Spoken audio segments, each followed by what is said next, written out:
Meanwhile,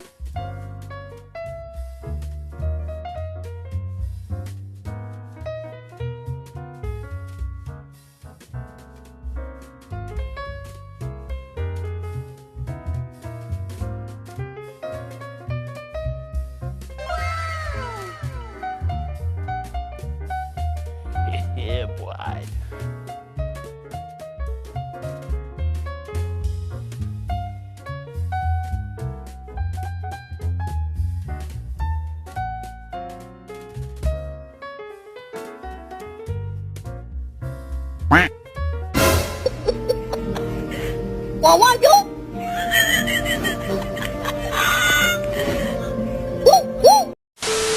Apakah beberapa dari kalian pernah mengalami kejadian seperti barusan?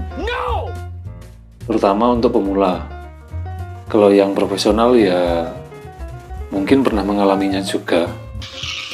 Kalau menurut saya, hal tersebut adalah metode yang paling mudah ketika ingin belajar trading. Biasanya banyak sih pemula yang pakai metode tersebut karena singkat, jelas, dan mudah dimengerti. Saya juga pemula kok, dan sering pakai BTW.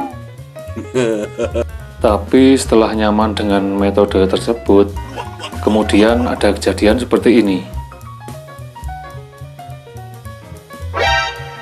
Jadi dikasih penggaris, terayun, bikin warna-warni, tanda-tanda gak jelas untuk meramal masa depan.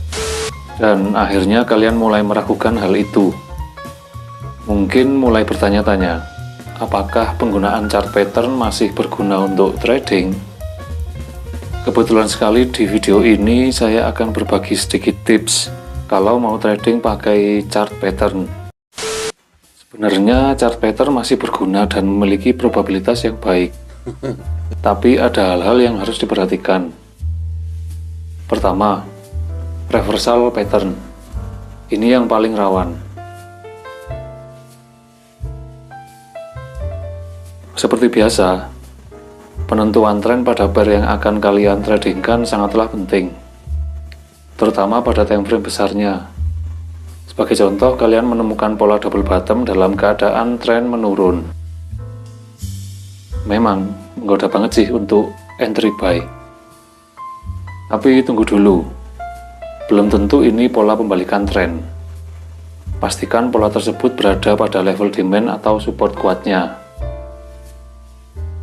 Level demand atau support kuat biasanya berada pada rentang waktu yang lama, entah harian, mingguan, bulanan, bahkan tahunan.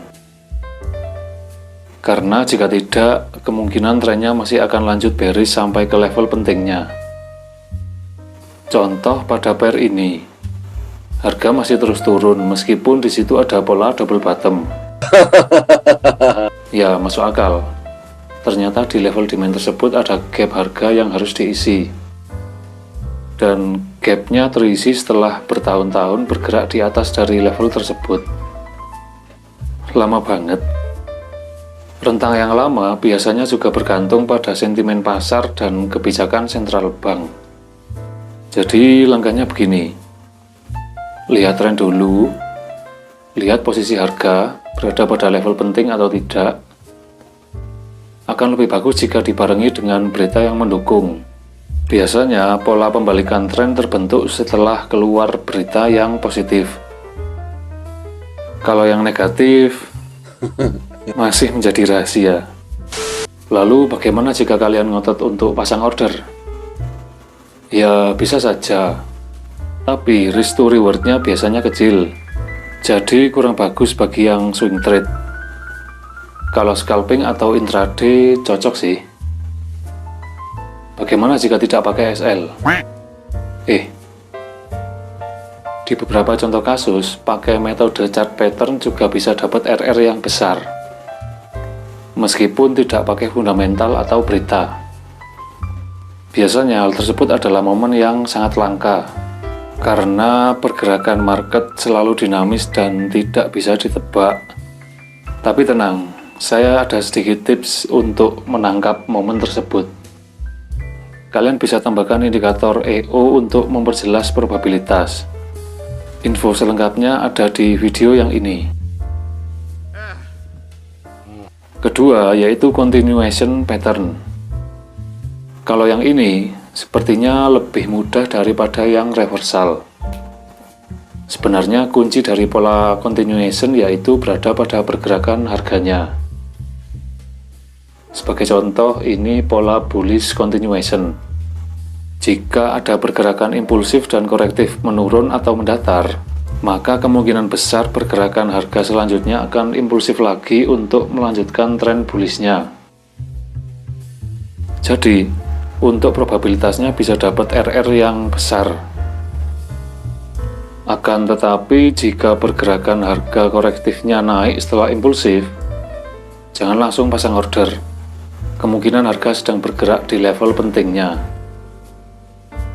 Dan bisa saja akan menjadi pola pembalikan.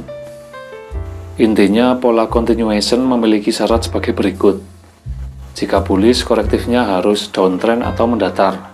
Jika bearish, korektifnya harus uptrend atau mendatar.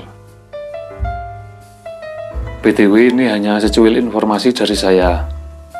Bisa kok dijadikan pertimbangan. Karena market selalu dinamis dan tidak bisa